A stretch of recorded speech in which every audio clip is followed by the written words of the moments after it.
Hi, I'm Liz. In today's class, you're going to learn how to run roundtables using Zoom meetings. Enjoy!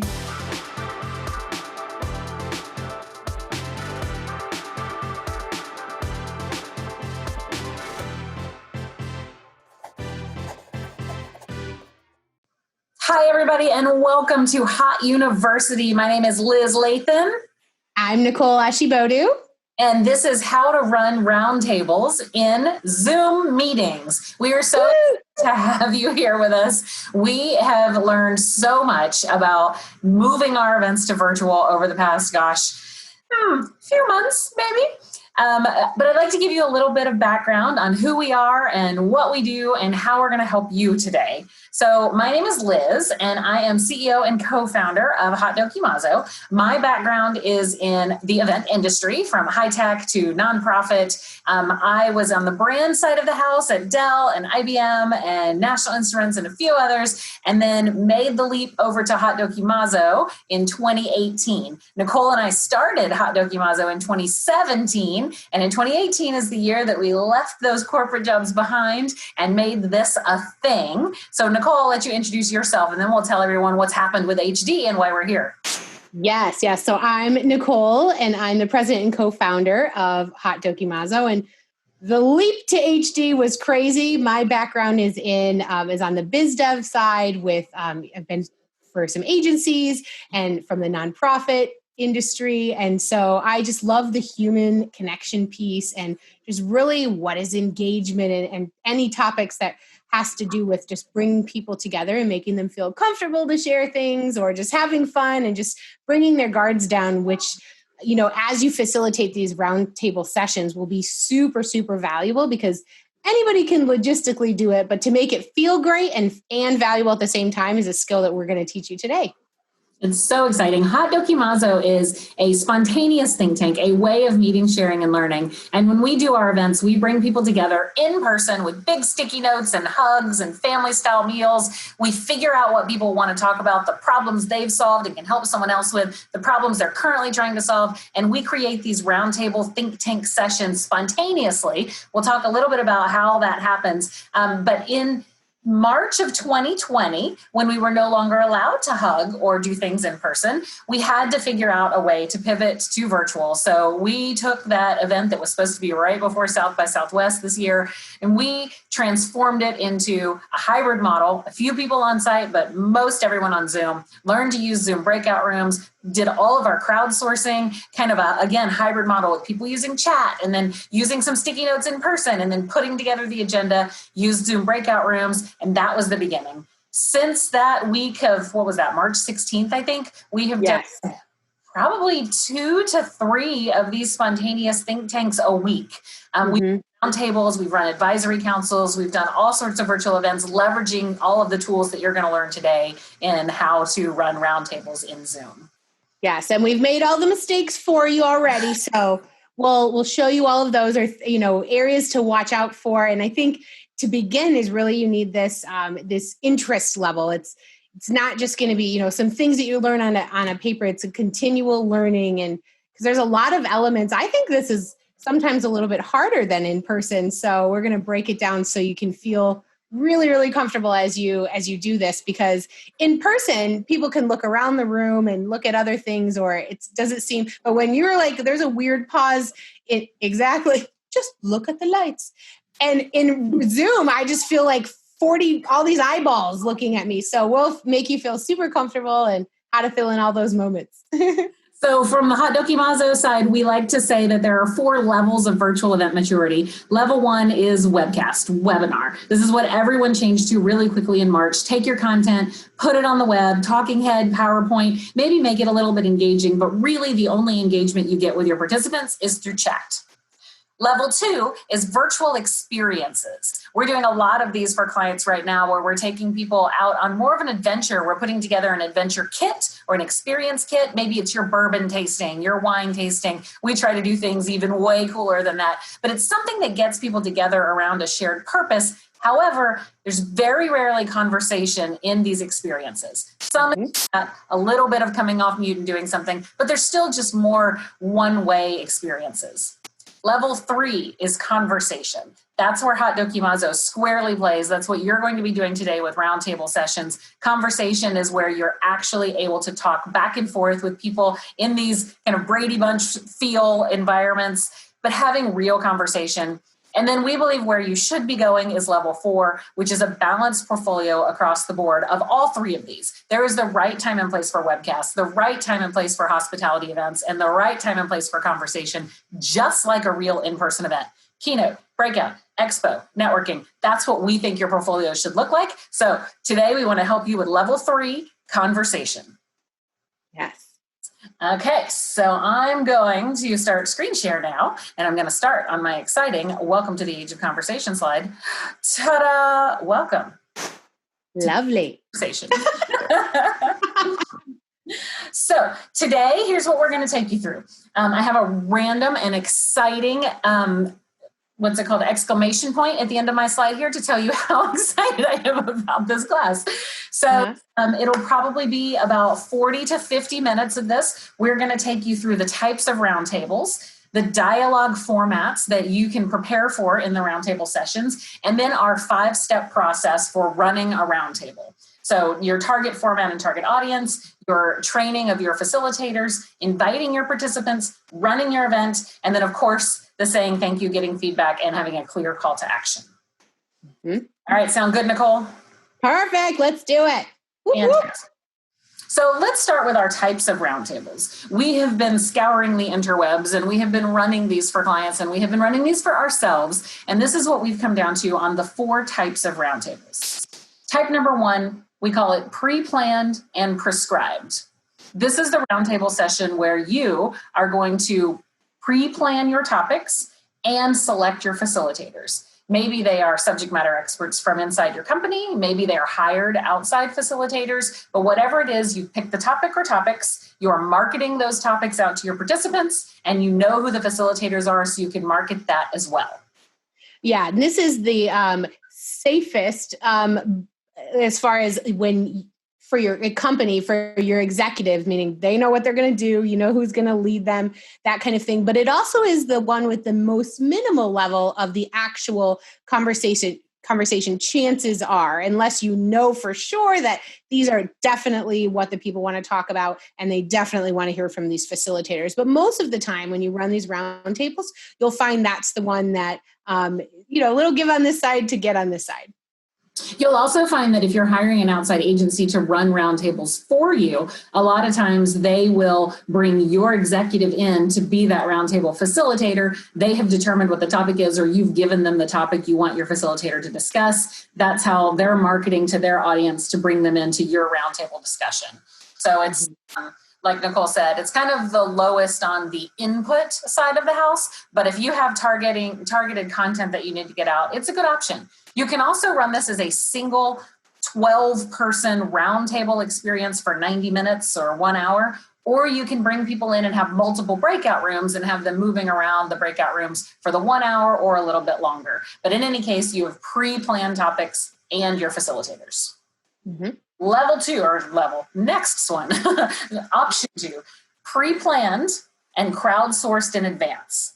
This means that maybe you've sent out a survey to your customers, your participants, your potential clients, asking them what they want to talk about. But taking that list and curating it down, you've then selected your facilitators in advance. Again, they could be outside industry facilitators, they could be people from within your company, or they could be customers of yours that you know are going to run the sessions. But you did at least get some input from your customers, your participants who are going to come to the event, so you have a little bit more knowledge of what they want to talk about. And this might be a segue into, eventually we'd love to get to the point where we have essentially we're picking both the topics and the facilitators on site, but my company's definitely not there yet. This is a good entry to say, like, look, see what happens when other people pick what the topics are, even though it was done in advance, just to get input that gets them used to receiving information instead of just giving it. The next one is spontaneous with subject matter experts leading. So during the course of your event, you bring your participants together and then you crowdsource on the spot. It could be through a poll, it could be through chat, it could be through an online collaborative sticky note tool like Miro or Mural or Notely or Stormboard. There's so many of them out there. But whatever the methodology, you are going to find all of the topics your participants want to talk about. You will then align your subject matter experts to the topics. These are fantastic for user conferences. If you want to bring together your product team and you bring together your users, you have the users ask their questions, and then you put the product team with the right topic that's right for them to talk about, create those breakout sessions, and people can get the knowledge that they came there to get. Mm-hmm. The last one is where we play. This is the Haute Dokimazo world, where we spontaneously crowdsource on site, and all of our facilitators are spontaneously chosen from the crowdsourcing. So we use an online tool called Mural. We ask people to take a pink sticky note and share a problem they've solved and can help someone else with. The other color sticky notes are for problems they're currently trying to solve. We do this crowdsourcing exercise and pull them together. We then curate from the pink sticky notes, the people who have solved the problem, who might be a great facilitator to share that solution with the people who are trying to solve that exact problem. So this one takes a lot more time investment in the people that are going to pull it together, and that's what Nicole and I do really well. And you can do it. It's like an unconference, an open source conference. You can manage this yourself. You just probably want to go through it a few times.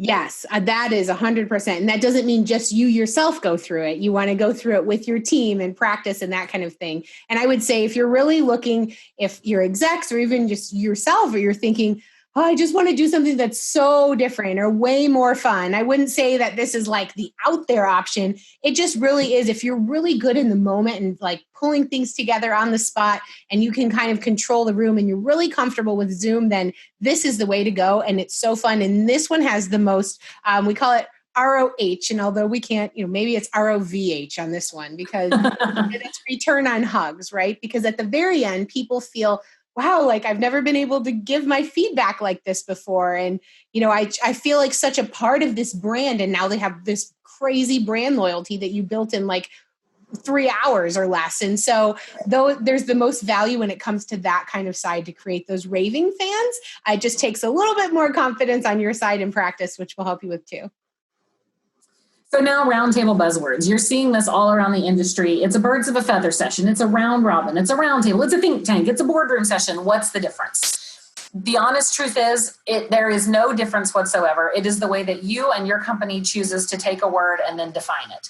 Our perspective on it is a roundtable means a conversation. It is not a panel discussion. If you have 3 people talking to each other and everyone else is watching, that's not a roundtable. That's a panel. That's just a conversation people are watching. A birds of a feather session can be the same thing, but it still fits under the conversation session. You want your people in these kind of Zoom room-like environments having conversation. Same with a round robin. A round robin tends to be each person gives their perspective around the conversation. So it's a little bit more prescriptive and maybe a format. But, across Europe, they use round robin just in exchange for the word roundtable. And I would say just don't get the word conversation confused with a panel, because that is not like a conversation. It's 2 ways. Right. The think tank, that's where we play with our Haute Dokimazo specifically, because a think tank is intended to solve a problem. It's a group of people coming together to solve a problem, and we focus all of our sessions on problem solution. Some things people bring together don't actually have solutions, and so there is no resolution at the end, but the conversation itself is therapeutic enough, and people get direction and connections that they need from that. So think tank is where we play. Boardroom sessions are something that you'll see a lot of agencies are selling boardroom sessions right now. Again, they are driving their audience to your brand so you can hire them for those types of things. But generally, the phrase boardroom session simply implies the level of participant, targeting the C-suite, usually landing around the vice president level. Same thing with digital boardroom. Anything with the word boardroom in it, they're targeting a C-suite attendee. And we like to say, make sure your boardroom is not B-O-R-E-D, board. Think outside the boardroom. So dialogue formats. There are 2 things that we see most frequently. One is the facilitated interview. That means that your facilitator does not need to be a subject matter expert in order to move the conversation around. It's their job in the roundtable session to introduce themselves and then either pull out from the participants in the room where they are relevant to the topic, depending on your amount of time and how many participants you have in the room, if that's viable. But it's their job to set up the topic, the way that they understand it, and then draw out from the people conversation. And we have some thought starters on some questions that these facilitators can ask if they're a little bit less comfortable with it. But it does not mean that they're doing a presentation, and it does not mean that they may have any relevance whatsoever to the topic.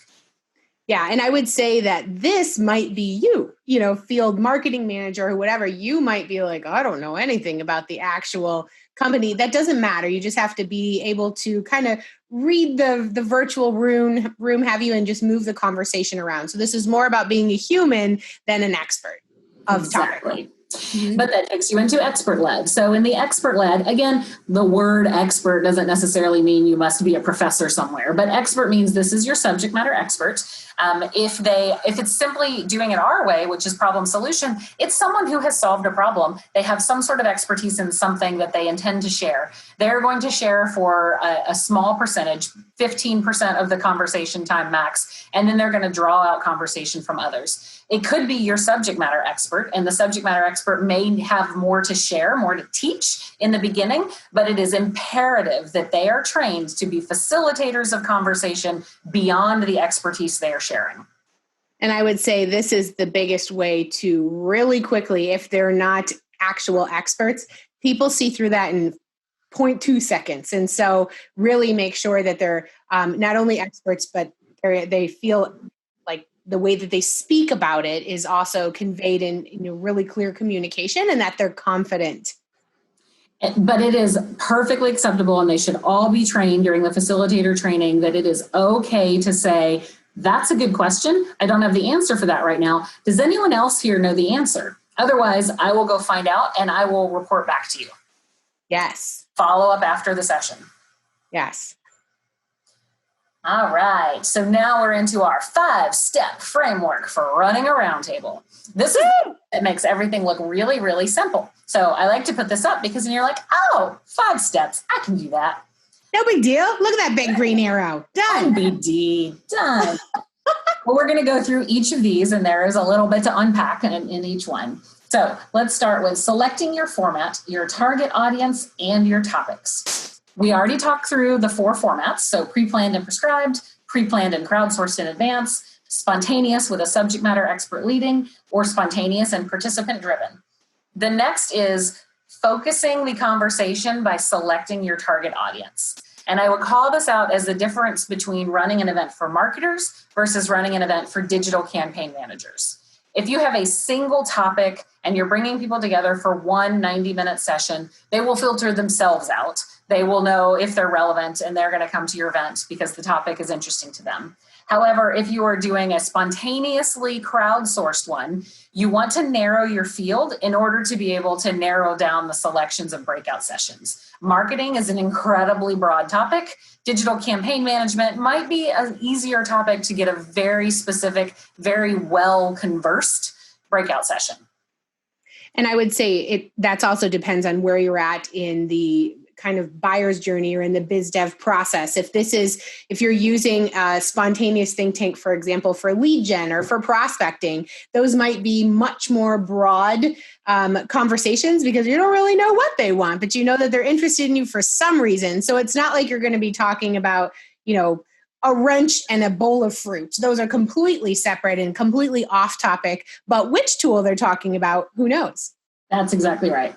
So selecting your target audience focuses your conversation, drives higher engagement because your participants have similar needs. It will help your sales team target their conversations. If you're relying on your sales team to drive audience acquisition, telling them which title to target when they're reaching out is very important. It will also help them penetrate the account a little bit more. Maybe they have 1 or 2 customers in each account and they don't have this specific title. They can reach out to the customers that they have and say, hey, I'm really looking for your marketing person, or I'm really looking for your data guy. And that will help them learn more about the organization they're selling into.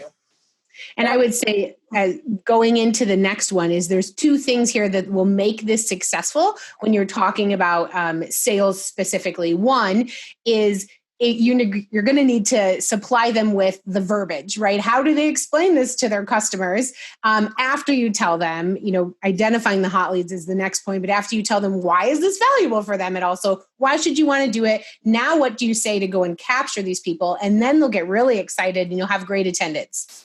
Yeah. That's awesome. All right. So now I want to take you into a sample agenda for a small 90-minute roundtable session that has, you can do this as one topic, or you can do this with breakout sessions. Nicole and I like to do something we call the welcome attack. So we always have music playing when people join into our meeting. If you are widely broadcasting it, you might want to get some copyright-free music. Otherwise, if you're in a small meeting, maybe you can bring in some other music. But welcome attack is just that welcoming feeling. How many webinars have you joined where you're on a web page and then you just wait for it to start? Maybe there's music, but usually you're just waiting. Or you join a Zoom meeting and people are just awkwardly kind of like, hey. Yeah, and you're like looking down like you're furiously taking notes when you're really coloring your coloring book with your You immediately turn your camera off because then you feel awkward. So we like to welcome people in. We welcome them in the chat. We welcome them verbally. And that's what we call the welcome attack.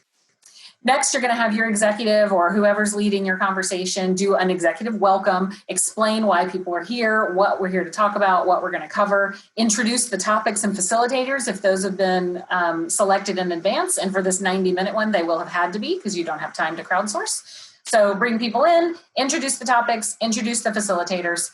If your participants have pre-selected during the registration process which breakout rooms they want to go to, you're going to ask them to rename themselves, or if you 100% know that they've all selected, you're going to have a spreadsheet of the participants. So you're going to move them into the breakout rooms.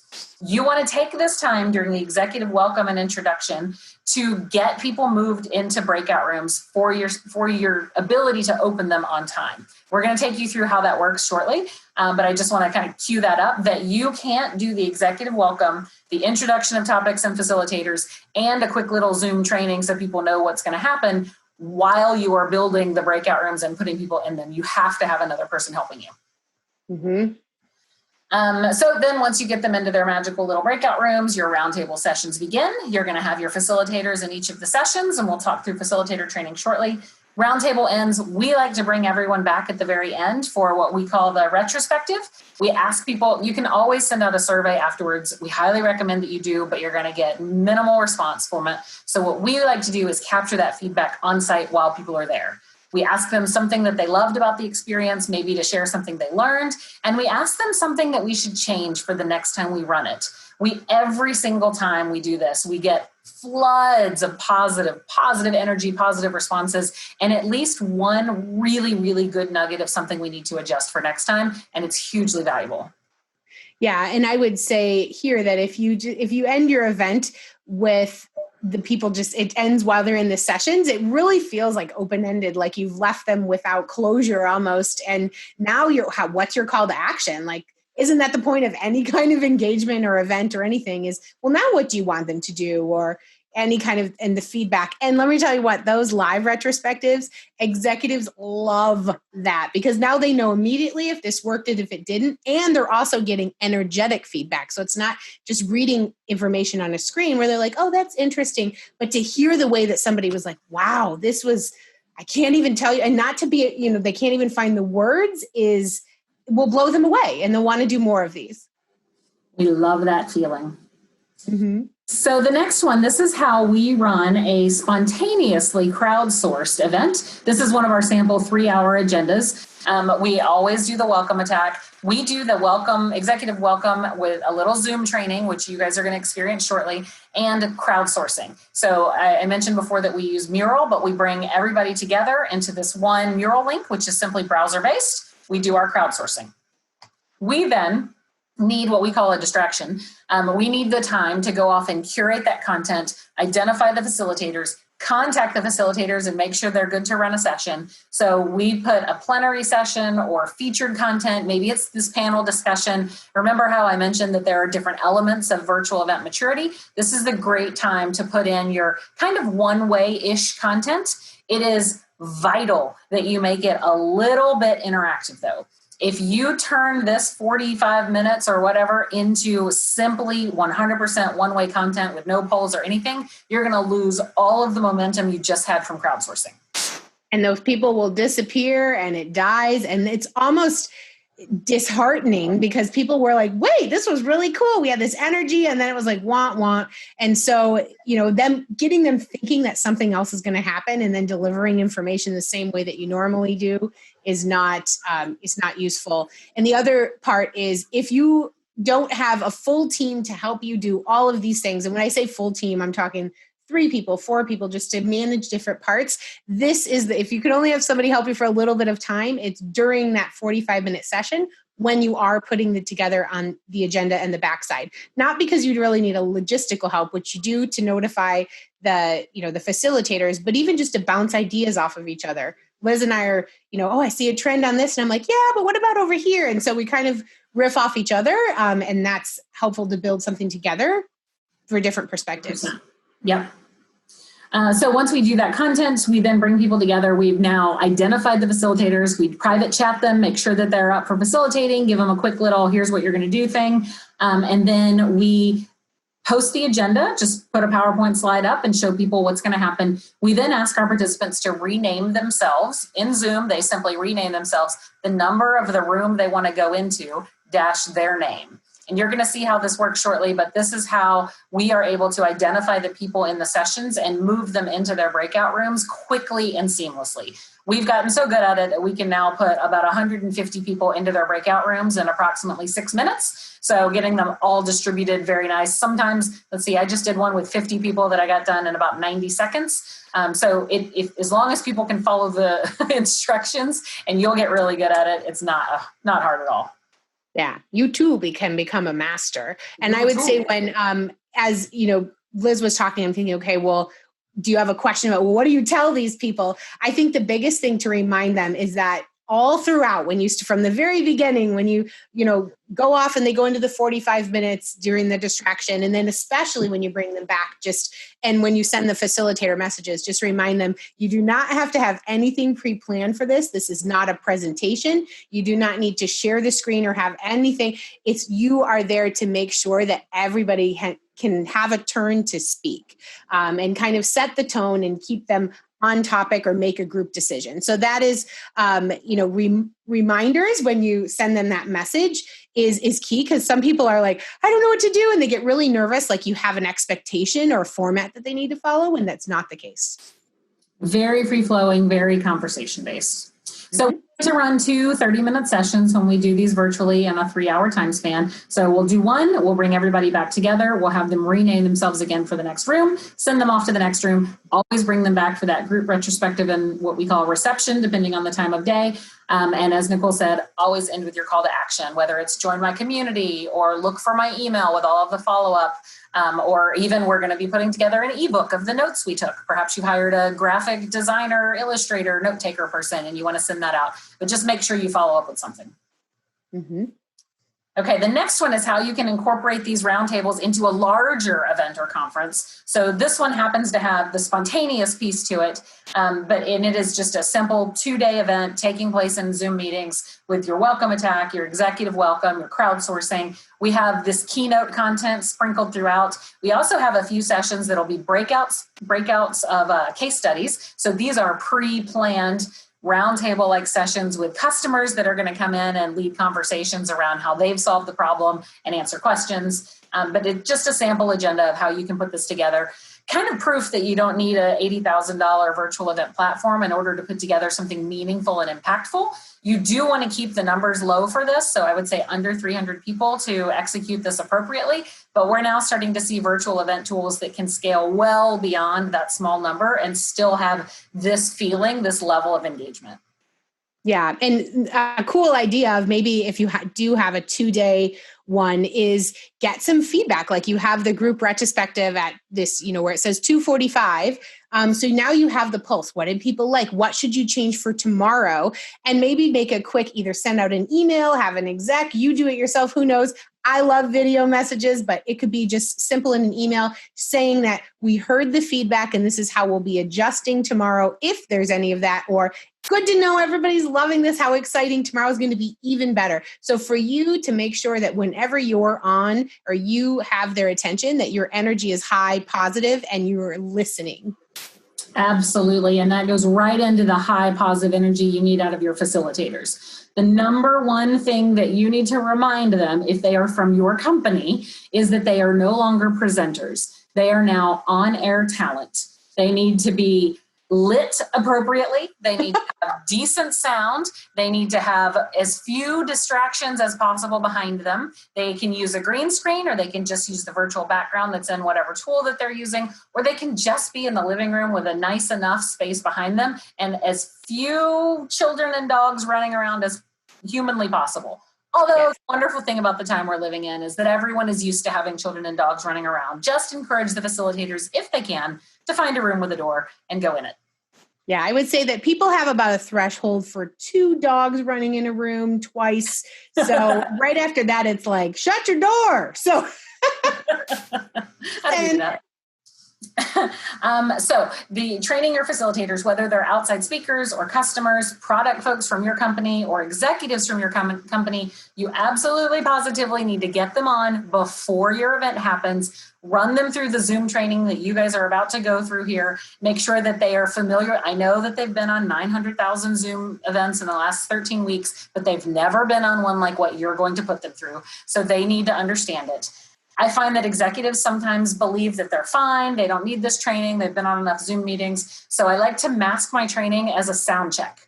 Tell them I just need to join real quick. I'm going to walk you through a couple of things that are happening in Zoom that maybe you don't know about, but I just want to make sure that your setup looks good so that you come off in the best light.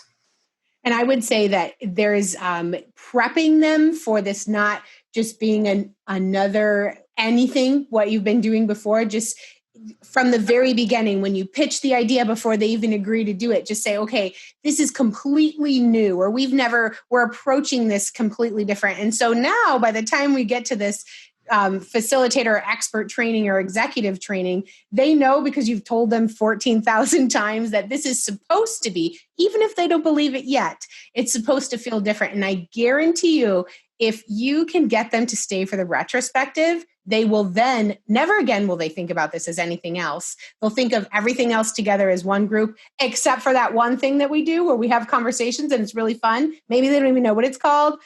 It's valuable. That's fantastic. So a couple of things is the 5 questions to jumpstart any conversation. We have those at the end here. We're going to talk you through them. Interjection phrases, if you get that one person that's going on forever or that's just really angry about some product feature you have, a way to kind of knock that down just a little bit and then move the conversation on. And then what we believe is the most valuable part of any roundtable, which I don't think anyone on the planet is doing yet except for us, and we think you should, so we're sharing it with you, is what we call the engagement report. Yes. That when you're hiring a third-party agency to run roundtables for you, they're doing the audience acquisition, which is perceived as the most valuable part. But it's how engaged were those people? How right were they for this conversation? So we'll take you through that shortly. Yeah. And I would say, as far as that one thing is what sets millions of dollars apart, right? You can spend so much money on market research and whatever else and all of that. But to be able to, in the end, they're like, well, what's the ROI? This is the most progress that you could have. There's no better information that you're going to get in any other way, in any other format, using any other approach at all, that will give you the kind of true deep level actual engagement thing, because it's completely raw and pulled out in a different way where people don't even feel like they're giving you information. Agreed. So I'm not going to read you the slide, but the facilitation tips, we always like to share this with our facilitators, whether they're spontaneously selected or selected in advance. Just a quick reminder on how to run a conversation. The ones you see on the right-hand side, these are those 5 questions to jumpstart a conversation. And then at the bottom, those interjection phrases. It allows the person who's talking to feel heard, validated, and then maybe pushed aside just a little bit, but never dismissed. Yes. And there should be, especially your facilitators, they should never outright disagree with somebody openly. Like, that's obviously a difficult situation. Can I share some thoughts? That is almost the equivalent to being like, I don't think that's the truth at all. Here's what I think. Listen to my next sentence. So those are the most important. And from the left side, the most important. And everybody, why does HD feel different? Why does it? Because we're fully present. When somebody's talking, we're nodding, those body language things of, yes, I hear you. Okay, I probably over nod and smile, but that's, just us. But to keep that energy up, that is your responsibility and your role there, because people will feed off that. And then you'll get the feedback that says, this just felt different. And I guarantee you, because of you personally. Yeah. The third bullet there on the left side, modeling the way you like to see the group interact. It is your energy. I mean, I'm making up the number, but I'm going to say that 95% of the energy of the roundtable is the 95% of the success of the roundtable is focused on the energy. Your ability to keep people engaged and excited and happy and feeling like they're a part of it, that makes success. Yes. And energy, if you're having, for example, say there's a snag and you're like, this isn't working. That doesn't matter so much on the logistics side. If you're like, well, this is awesome, we're live and it's frozen, like making kind of joke at yourself for a minute. After a while, it gets to be like, okay, honey, get your stuff together and make this work. But just to kind of keep like those energetic, a little humor here and there, if it's appropriate. I don't know when it's not really, but that's just mine. So now your facilitators need to be checked for camera readiness. So this is my sound check capability. So I have a microphone here and I can make it sound really super awesome. Or here, I'm probably off. So I can also simply use my earbuds, or I can use my earphones or headphones. It doesn't matter. They can have the big one on. No one's really worried about that. If you do have a super duper high-end executive level roundtable, you might want to send out a pre-event kit so that they have the microphone, they have the selfie light. But the important part is good lighting. You do not want your people with a window behind them. You can see Nicole and I have fake windows behind us, but if it were real, it would look like this dude in the upper right here who's silhouetted, and he looks like he's deep throat in some old parking garage conversation. You need to be well lit. If you have that, the simple solution is one of these. This little $25 Amazon selfie light, which you can see on the bottom right, and it has a link here for when you get the slides. Yes, and there's a lot of green screen kits. That's the bottom left of that one if they wanted to have a really smooth background. Liz has really great hair that doesn't have a lot of frizzies, so hers looks way better. Mine's kind of like frizzy I'll everywhere. show you mine. So here's my green screen, just so you can see behind the scenes here. Behind my green screen is a closet, so I have it all set up, and it's not even wrinkle free. I didn't steam it or anything, so it doesn't take that much effort to make the screen look great. Nicole has a virtual background without a green screen. Yes, I will turn mine off. See, mine's just a room, so and it doesn't look take much. Horrible. All right, let's see. I'm going to go back to my other background, which wasn't this one. Hi. Hello again. Hello. Welcome to West Elm. Okay, so now the most important part that we talked about, this is where your ROI lives, is our engagement report. It is complicated. You can do this on paper with a pencil. You can put an Excel file. You can have a shared Google Doc between all of the people in your rooms that your facilitators can manage. Whatever it is, simply capture the names of the people in your room, if they are active in the conversation, and if they are not, if these are real prospects that you need to follow up with, or customers that you're going to need to make sure get follow-up, go very meticulously. If you just want to follow the only active people in the conversation, just write those guys down, put that they were active, and in the notes, what kind of topics they were really digging in on, so that your sales team knows how to follow up with them.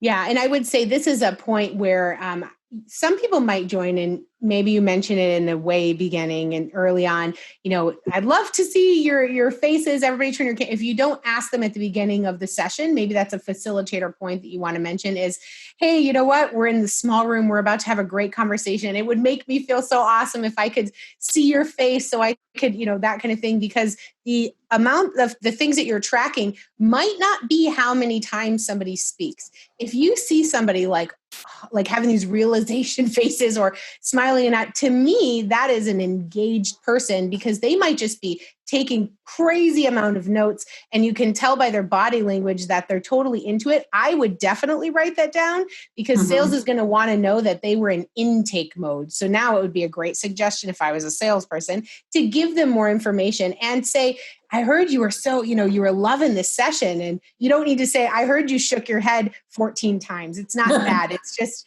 how present are they and available for the conversation. And then, of course, the important part, who's a hot lead and who is completely inactive. If you've got a phone number, they dialed in, they never told you who they were, they never showed their camera or came off mute in any way, you might want to note that down so the sales team can still follow up and say, hey, I understand that you joined. We didn't hear much from you. I'd like to know what the session was like for you. It's a great way to reach out to them. Yeah, and it helps them quickly validate their leads on, is this worth my time? Or, and I would say the salespeople are definitely going to be surprised with these reports because it's just been their opinion up until now. And so to get an actual, when they weren't talking to them, an engagement report is really, really valuable. Also important to note that if you're doing an event in Europe or any of the other regions where maybe bandwidth isn't as strong as it's going to be in the United States, there might be more cameras off just to save on bandwidth and conversation. So definitely encourage your participants to use the chat and try to get them engaged. They're going to come off mute and talk, but a lot of them will want to do a real quick comment just in chat. So be ready for that and be ready to respond to that. Mm-hmm. All right, next up, inviting your participants. This is how you get people to come. You tell them you've built something for them. So through your marketing, sales, social media, however feels right, it may simply be your sales team reaching out to their top 20 customers to try to get 10 people in a room, or it may be you're trying to get 100 people, so you're going to do big mass email blasts and bring everybody in. But whatever you do, your messaging needs to remind them that this event is different. This event is participatory, camera on, conversation based. They need to come ready to talk. They need to come with their questions, their problems, their solutions. They need to be a part of this. This is not a sit and get webinar. This is a participatory conversation. Yes, and I would say that it's really important that one of them sounds like you have requirements of them, and the other one sounds, to be able to say, this is where we're going to hear from you, and we can't wait to get your insights and thoughts and everything. And people are like, wow, they want to hear from me? That's very different than I expect you to come and turn your camera on. So be real careful with your wording there. Yeah, that's a good point. This is our sample timeline for planning a roundtable. Especially with virtual events right now, we are seeing that any marketing beyond 4 weeks out is pointless. When it comes to putting a save the date, that's fine. You can do a save the date 6 weeks out. People may put that on their calendar. But for registering, the farther out from the date, the higher your registrations will be, but also the higher your attrition will be. So it makes more sense to start really getting people to come to your event between 3 and 4 weeks out in this virtual world. You do want to start planning 6 to 8 weeks out, especially if you are picking topics and facilitators in advance, because you need that time to make sure that you've got the topics, you've got the facilitators, and you can market it appropriately. Yes. So here's our just kind of run through is that 6 to 8 weeks out, locking in facilitators and topics. 5 weeks out, you can begin the marketing with that save the date. You want to highlight the topics. You want to open registration between 3 and 4 weeks out. A really great way to engage people if you already have facilitators selected is to share short interviews with them, showcasing their thought leadership, showcasing how they relate to the topic, and get people excited about who's running these sessions. 2 weeks out, do your final reg push. And then, of course, reminders, make sure you do that facilitator training if you've got outside facilitators or inside facilitators at least a week before the event so that they have time to order the selfie light on Amazon or whatever, make sure that they get prepped. And then, and I would say that the production quality here does not need to be go and hire a big video crew and have this thousands of dollars worth of equipment. It can simply be the speaker or the facilitator exec. It doesn't matter. Just taking a selfie video. One quick tip on that is for them to film it horizontally instead of vertically. That would be the only suggestion if you're going to do cell phone, which could be fine too. Awesome. So now the run your event part. This is the meat of what's going to happen.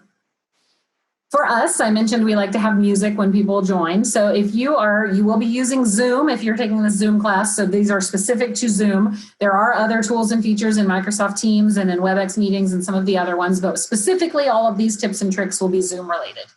So when you click share screen, which is that little green button that's usually at the bottom of your screen, you have these 3 options, basic, advanced, and files. If you click on advanced, you have the option to share music or computer sound without sharing your screen. So we like to have the sound going. When people join, you click on that one, and at the bottom on the left, share computer sound, and then click share, type in the music. This is our favorite playlist for these events when you have a small group. It's called Have a Great Day. It's on Spotify. It's phenomenal. Really fun tunes. And make sure you have somebody else that is not in the same room as you. Check the sound, because on Spotify, when you play it and you're sharing sound through your computer, it's going to sound way, way, way less than. So when I play it, it's almost on no volume, but Liz says it sounds great. So you can't gauge how it sounds on your computer with the actual thing. So have somebody else. Is this too loud? How's this sound? Can you still talk over it? So I'm just going to play some music right now and hear a couple seconds of music. And can you hear anything at all, Nicole? No. Okay, so that is me playing music really loud without clicking the share sound button. I'm going to click share sound, click advanced, music sound, share. Much louder, almost too loud. And you're going to adjust the volume in your Spotify, not on your computer. And that's how you're going to manage that. I don't want copyright infringement, so I'm going to turn that off before we hit the 7-second mark. Yes. Great. Mm-hmm. That is another thing. Make sure you're paying all of your royalty dues, your copyright dues, ASCAP, BMI. Make sure you are fully up to date on all of your compliance issues. Don't be cheap. Don't be cheap. All right, share screen. Let's go back to this slide right here. Sure, I click the right slide. Okay, all the sounds. So when you click on participants, you're going to see the list of participants that are joining your meeting. On the bottom, you'll click the 3 little dots so you can see more. And there is one little option down here that says play sound when someone joins or leaves. You have to uncheck that box or uncheck that little option, or there's going to be a ding dong, ding dong, ding dong every single time one of your 150 people joins. And that's going to be the most annoying thing ever. So make sure you uncheck that. Next up, the renaming I mentioned. If you hover over your picture in Zoom, there are these 3 little white dots in a blue box. Click on it and you can rename yourself. We ask our participants when they join to make sure that their name is the name they want displayed. Sometimes people join with a QXVY7, and maybe you don't want to call them QXVY7. Maybe you want to call them Bob because that's their name. So we want them to rename themselves. We also leverage this to move them into the breakout rooms by asking them to rename themselves the room they want to go into, - their name, and I'll show you how that works shortly.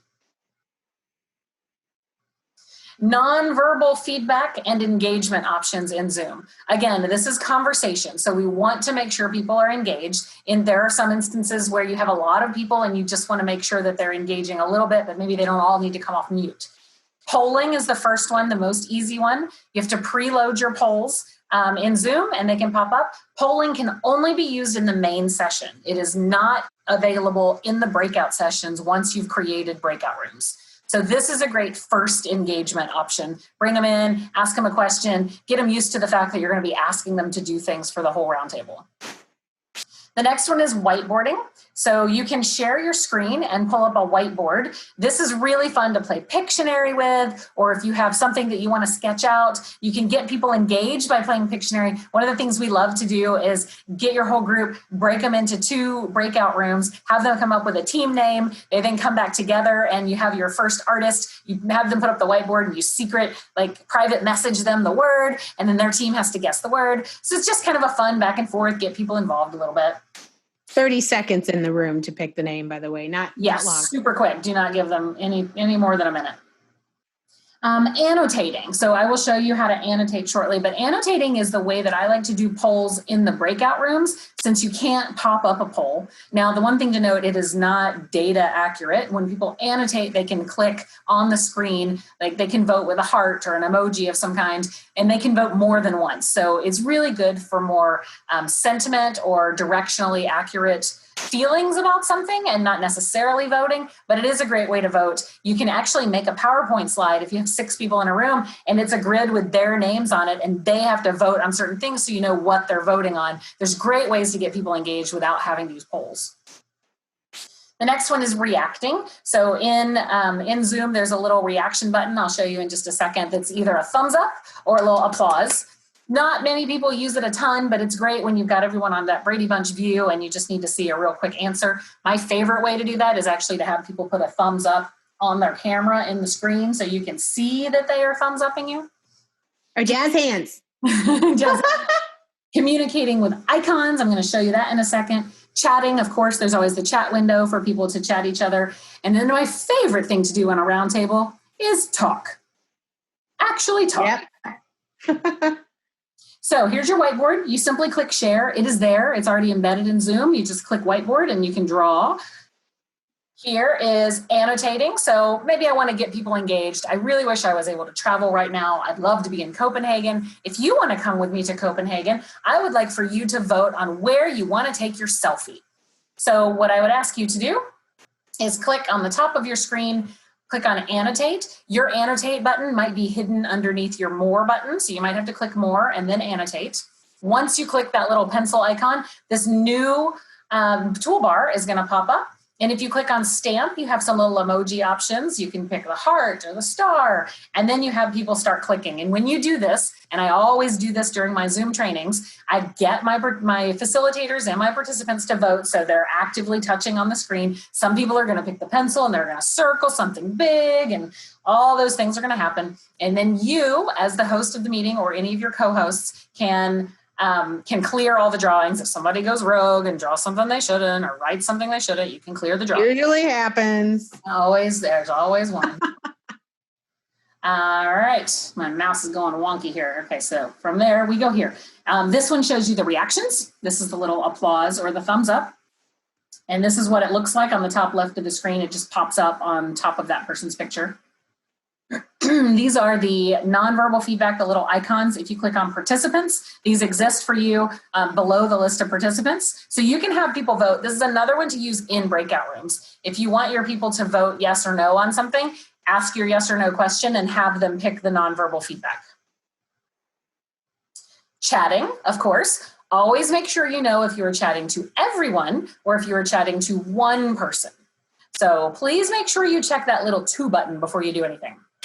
And when you save your chats, I think it saves the private chats too, right? It does. It does save the private chats that you are having if you click Save Chat. As the host, I get to see all of them, but if you're private chatting with other people, then you can save those. Yeah. So there's speaker view and gallery view here in Zoom. Speaker view is going to highlight the person making the most noise. That does not necessarily mean that is the person speaking. So make sure that you get everyone else on mute and have your speaker unmuted. As the host or co-host, you have the ability to mute and unmute everybody, but unmute does not actually unmute them. It simply notifies them that the host has requested you unmute.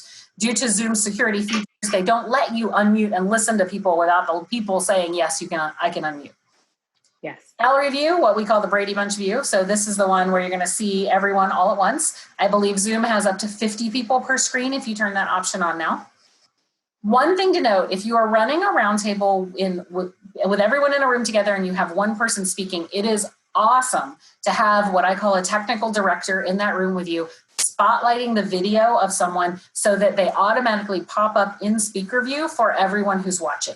It makes your experience feel a little bit more produced than just sitting in a Zoom meeting, because you're seeing the switching. You see this one person up big and then someone else chimes in, you spotlight their picture and it shows up larger for them. It's a fantastic way to make it feel more high end than it really is. And controlling the sound because somebody forgot to mute themselves. Now their dog is barking and there you are. That is your job, or your room admin's job, is to make sure there's no weird noises.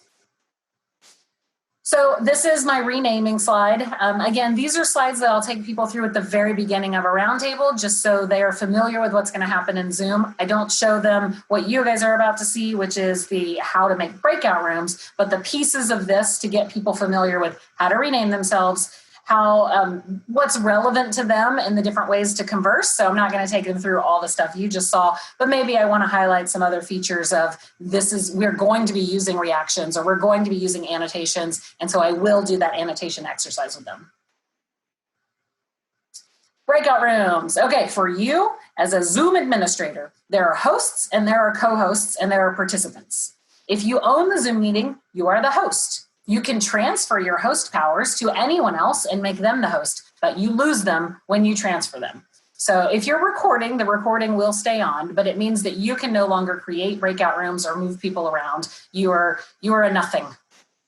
You can be re-anointed a co-host, or you can anoint other people co-hosts. Co-hosts, you have to assign to a breakout room, but once you've assigned them once, they can freely move from room to room. So we like to make all of our room administrators, who are different from our facilitators, co-hosts, so that they can pop into the room and then they can pop back out if they need some help, and then they get back in the room. They're the ones that are going to make sure the facilitator knows when the time is about to be up. They can help with any technical issues in the room. They're just there generally to make sure things are going well. Mm-hmm. So breakout rooms. If you're the host and only the host, you will see breakout rooms at the bottom of your screen. If you're running an event in Europe or any other language places, check the verbiage if you're running this training. I believe in France, it's not called breakout room, it's called divide. So they do have different words, but in general, it's the same icon and they should be in the same location. When you click on breakout rooms, you have the option to create automatic rooms or manual rooms. When you create automatically, it will evenly distribute the number of participants across the number of rooms you create.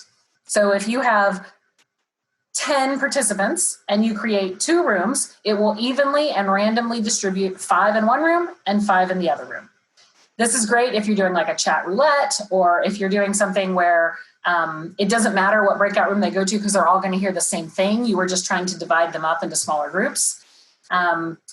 Manually is the way that we do most of our roundtable sessions because people want to go in specific rooms.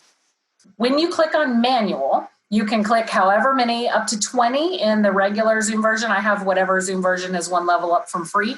But then there's an enterprise version that allows you to have, I believe, up to 50 breakout rooms. So you click manual, you will create however many rooms you want. And then this is what it's going to look like on your breakout rooms. I pick 4, so I can see the 4 rooms.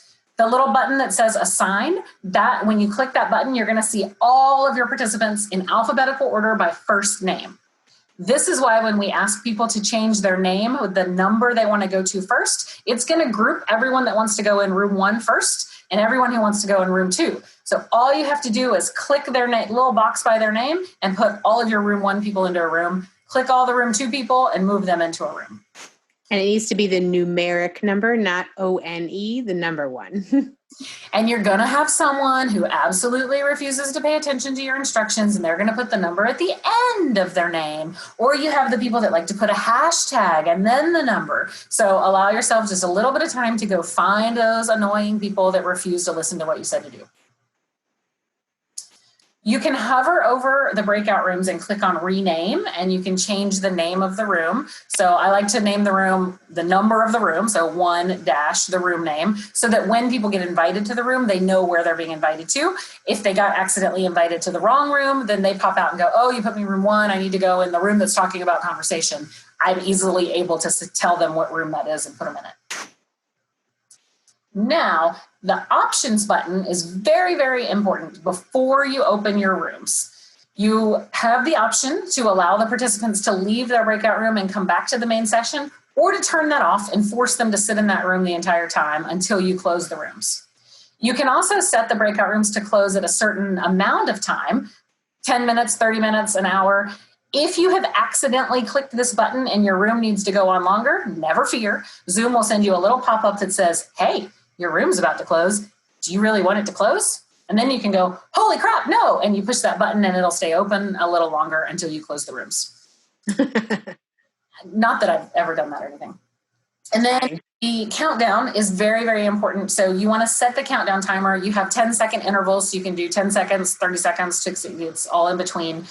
This timer is the only thing that people in the rooms will see when you hit close all rooms. There will be a timer that pops up. So make sure you think through in your agenda if you want to give them 10 seconds for the rooms to close or to wrap up their final thoughts, or if you need to give them a full minute to wrap up final thoughts. This is what it looks like when you receive an invitation. So if I picked you and said, you're going to go into breakout room 2, this little pop-up's going to happen. Where normally you're going to ask people to just click join. They will be magically whisked away into their unicorn land breakout room.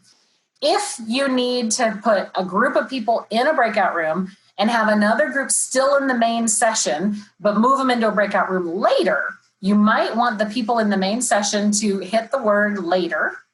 And when they hit later, it lets them stay right where they were in the breakout, in the main session, while your room 1 people got whisked away into their breakout room. So this is helpful when you have a keynote session that's going to go on a little longer. Maybe groups 2 and 3 need to be part of the keynote, but group 1 needs to go off into their room. You're going to just make sure those groups 2 and 3 hit later. You 100% will have 10% of your people that go into the room anyway because they just click join. So make sure your room admins are sitting in rooms 2 and 3 to go, oh, hey, Bob, you actually still need to be in the keynote. I'm just here to make sure you get back out there, and shoo them back away. It will happen. And that's why the main room, we like to call it the lobby, because then just mentally have a picture of the main place where people are. Yeah. And when they click later, they can always join the room by just clicking on that little breakout room button, and it will say join now. And then you say yes, you just click and you get whisked away when the time is right for you to be put into your room. So this is what happens when you click later. It goes away. And if you click breakout rooms again, this is what it looks like. They simply click join room. That's when they get to go in. Once you're in the breakout rooms, the only way for me as the host to contact you is by doing a broadcast message.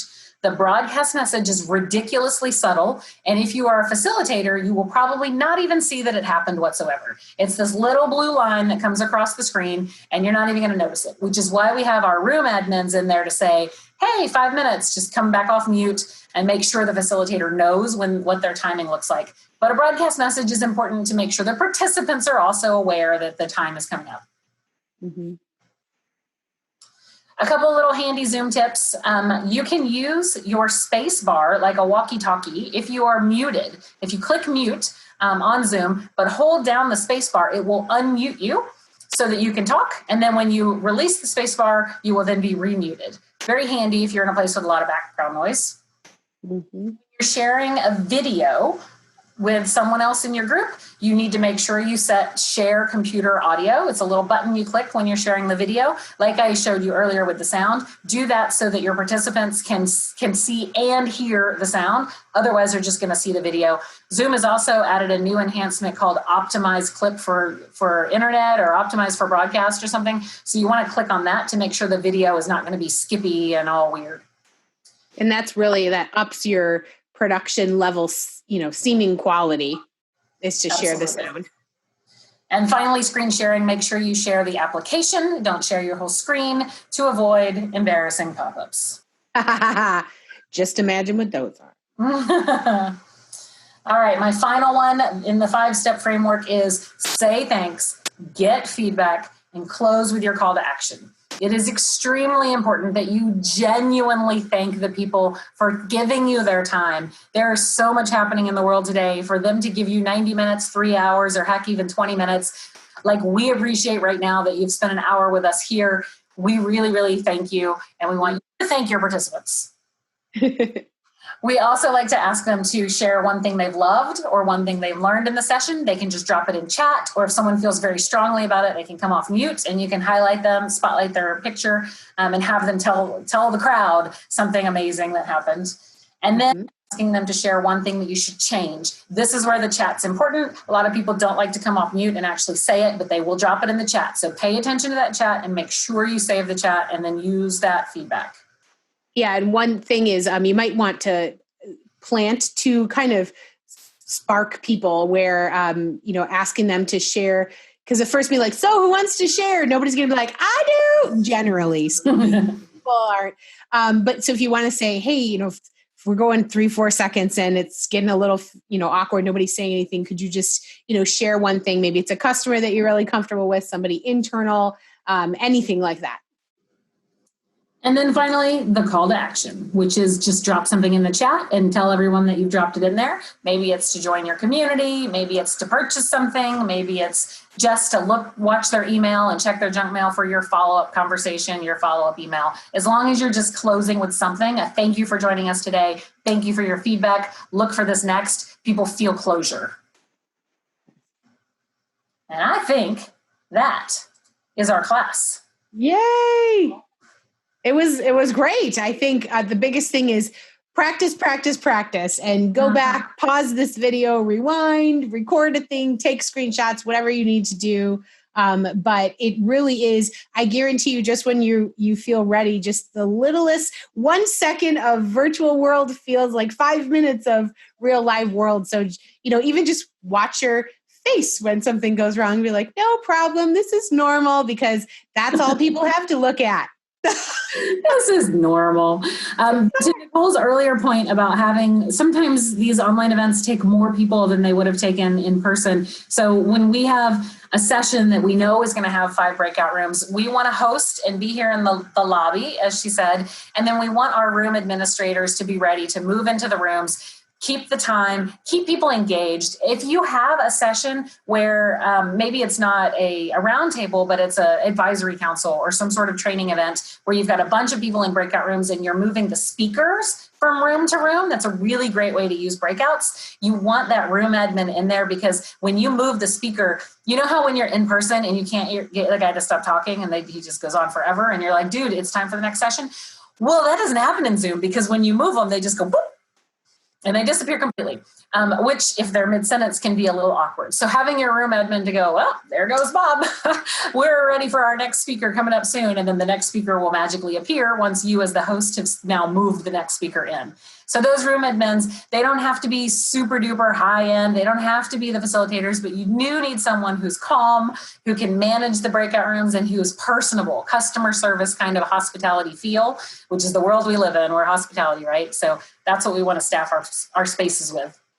Yes. And just in the end, just remember, it's literally all about energy. And so much of it has to do with how you kick off the beginning of the meeting. Because if you spent weeks telling people, executives, attendees, anybody, internal teams, that this was different, and you start your meeting and it's weird energy wise, and it's going to be, that's just doesn't start it out well. So we love to be like, oh, hey, Bob, oh my gosh, I love your background. Look for something to say to each person, even if they're not on video. Hey, Samantha, I think you're still, you're letting your nails dry, whatever the comments are. But, it's just fun. And people are like, oh, they're talking to me, Awesome. Well, we hope that you have enjoyed this class. We hope that you found some value in it. We are here for you. We have kind of our 3 levels of Haute Dokimazoing, which is 1, you can read our articles, you can participate in our free content and learn from that.